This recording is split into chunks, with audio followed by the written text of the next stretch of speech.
Hey guys, in this video I will show you how to export Asana Gantt Chart. Alright, so let's begin with the video.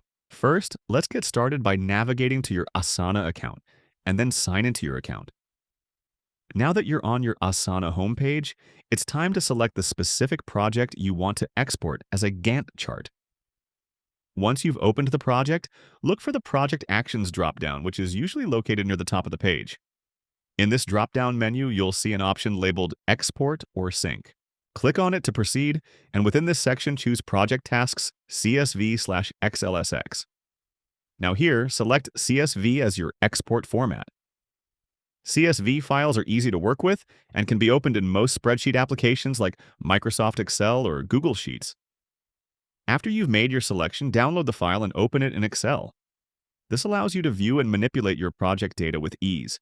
For those who prefer a more visual representation, Instagantt offers another excellent way to export your Gantt charts from Asana. To use Instagantt, connect your Asana project by following the integration steps shown on their website. This option gives you additional flexibility when choosing your preferred export format. And that's it. So that is how you can export Asana Gantt chart. So that's all for this video. Thanks.